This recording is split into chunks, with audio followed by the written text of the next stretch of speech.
sommes ravis de vous accueillir dans ce nouveau numéro du journal du synode diocésain des Coloésies. Les assises se poursuivent dans ce diocèse du sud de la RDC. Les travaux de cette troisième journée ont débuté avec la messe matinale. C'était une messe du temps de Noël, année liturgique C, que l'abbé Emmanuel Kabeya, protodoyen du clergé des Coloésies, a officié dans la chapelle du lycée Umoja. Les pères et mères synodaux participant au synode diocésain des Coloésies étaient présents à cette messe. Dans son homélie, l'abbé protodoyen a exhorté les fidèles présents à la messe en ces termes. Chers frères et sœurs, nous qui sommes engagés aujourd'hui dans cette dynamique synodale, dans tout notre diocèse, parce que nous sommes les représentants de tous les diocèses, vivons donc sous la conduite et l'éclairage du Saint-Esprit pour qu'il nous anime davantage et qu'il nous unisse afin d'éviter toutes les rivalités et toutes les divisions. Ainsi, Dieu pourra demeurer en nous et parmi nous, et nous pourrons avancer ensemble pour la construction de notre diocèse. C'était une liturgie modeste qui a permis aux fidèles synodaux à prier et intercéder pour leur diocèse. Tous étaient invités à communier au corps et au sang du Christ. La messe a été concélébrée par Messeigneur Richard Kazadi des Coloésies et Félicien Mwanama de Luisa, ainsi que par l'abbé Georges Kalenga, premier secrétaire général adjoint de la SENCO. Il est à noter que le messe pour les synodes se poursuivent jusqu'à la fin des assises avec une diversité d'officiels. Comme nous vous avons dit au début, les travaux du synode des diocésains des Coloésies se poursuivent dans la salle Immaculata dans la ville des Coloésies. D'intenses réflexions se font par les pères et les mères synodaux fidèles de ces diocèses miniers. Des précisions approfondies dans ce reportage.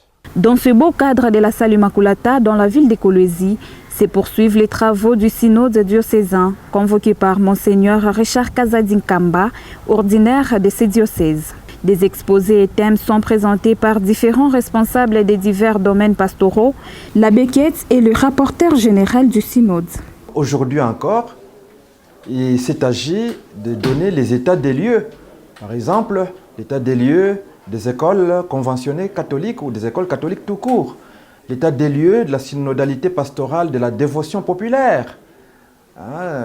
Et puis il y a aussi l'état des lieux de la synodalité pastorale de l'animation du clergé.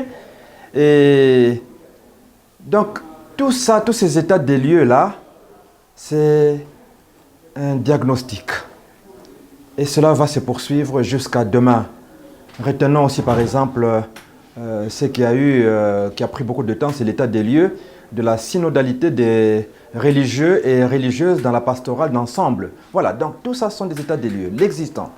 Et après cela, on va se retrouver le vendredi pour mettre en commun tout ce qui a été fait comme proposition et essayer maintenant de voir qu'est-ce qu'on va retenir dans les différents domaines, dans les différentes communications, qu'est-ce qu'il faut retenir.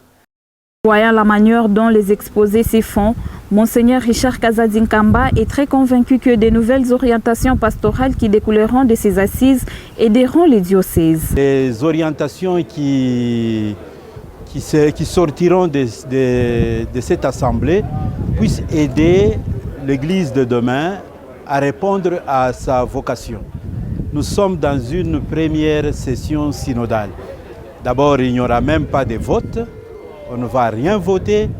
il y a des propositions qui seront constituées, qui vont constituer encore la matière pour la période que nous appelons intersession synodale, de 5 ou 6 mois, donc de ce janvier jusqu'au mois de juin.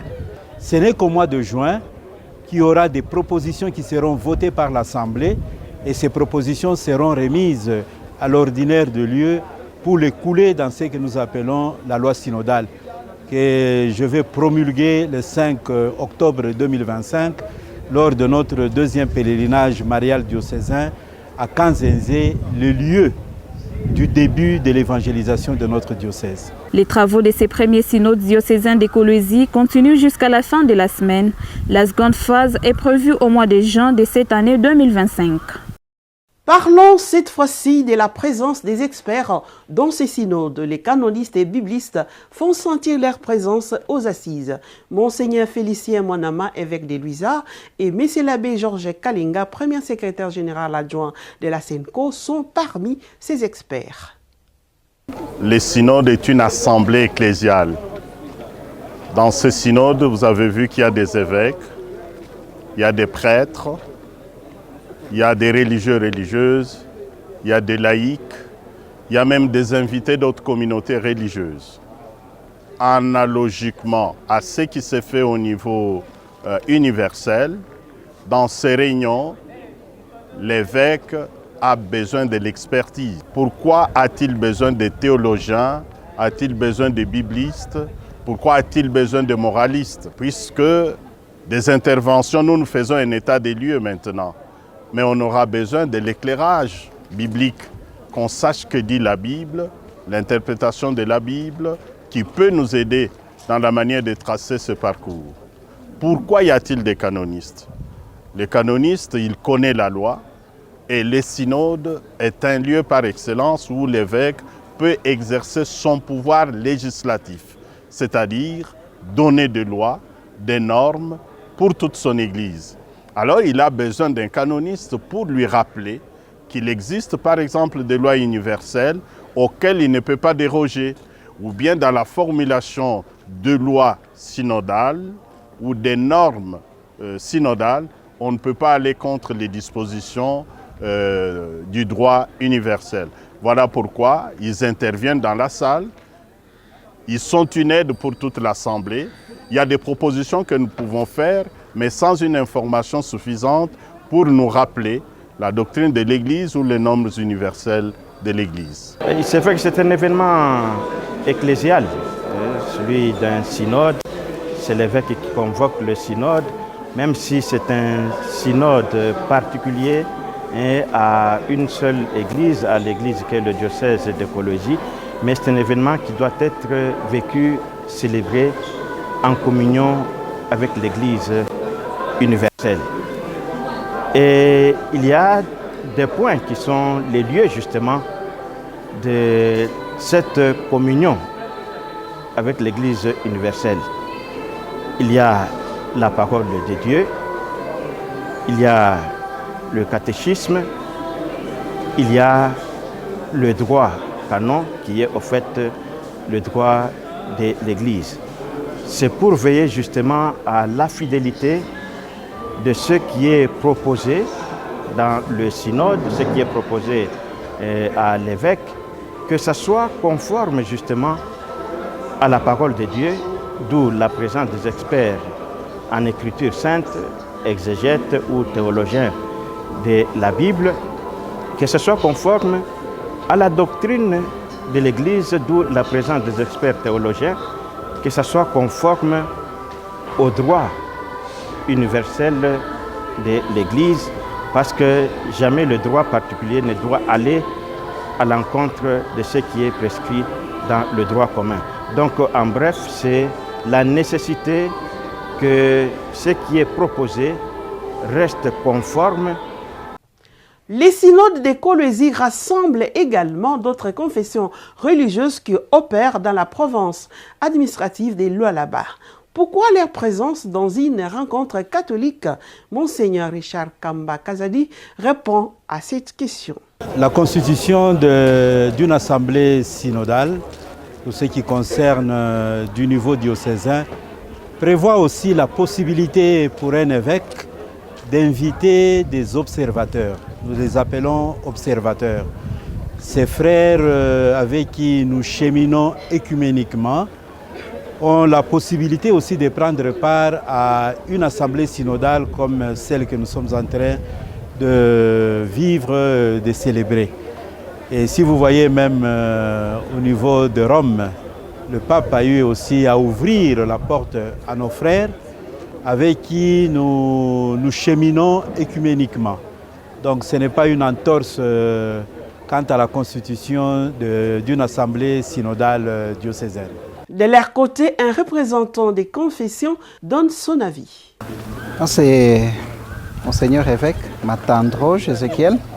Je suis évêque de l'église évangélique luthérienne au Congo, diocèse du Lualaba. Je voudrais commencer par saluer ce geste de l'évêque Monseigneur Richard Kazadi-Kamba de nous inviter en tant qu'évêque de l'église luthérienne pour participer aux assises. Les assises même que nous trouvons très bénéfiques, non pas seulement pour l'église catholique, mais pour toute la chrétienté au sein de son diocèse, le diocèse de Kolwezi. Parce que les échanges sont fructueux, les échanges se font dans un climat de joie, dans un climat de célébration. On dirait que le synode devient un moment de célébration et de retrouvailles entre les enfants de Dieu qui travaillent pour le compte de l'Église catholique. Moi, je suis prêtre Josué de l'Église anglicane du Congo, diocèse du Katanga, doyenné de Kolwezi. Nous disons premièrement merci d'avoir pensé aussi à l'Église anglicane, de nous inviter aussi à participer à ces assises. La première des choses, je disais que c'est depuis longtemps l'Église anglicane et l'Église catholique sont en train de communier ensemble. Et je pense que dans cette fraternité, nous continuerons même aujourd'hui, raison pour laquelle lorsqu'on a reçu l'invitation, nous étions obligés de venir d'urgence participer afin d'apporter aussi un apport à ces assises. Nous, en tant que prêtres de l'Église anglicane, nous sommes aussi en train de ramasser quelque chose que nous pouvons aussi ajouter chez nous, qui après pourra apporter en plus pour le développement de l'Église anglicane au niveau des Kolwezi. Les pères synodaux et les mères synodales sont satisfaits de la façon dont les discussions se déroulent, sans discrimination et sans complexe. Ils étaient au micro de notre presse. Moi, je suis sœur Bernadette Kapinga, salésienne de Don Bosco, donc fille de Marie Auxiliatrice, communément appelée salésienne de Don Bosco. Depuis que nous avons commencé les assises, pour moi, je trouve que les questions, les réactions, les séances, tout touche vraiment les vrais problèmes du diocèse et nous les faisons très bien et sans discrimination. De l'équilibre, chaque personne a droit à la parole, on s'exprime librement et toutes les propositions sont vraiment prises en compte. Vous personnellement? Personnellement, comme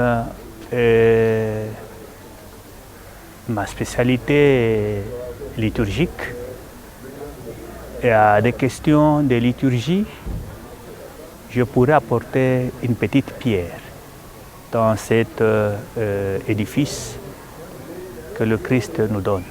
Aussi, surtout, et ma présence pour apprendre personnellement aussi au synode, surtout que c'est la première fois que je participe à un synode. Acceptez qu'on se sépare par ici dans l'espoir de nous retrouver prochainement. Merci et au revoir.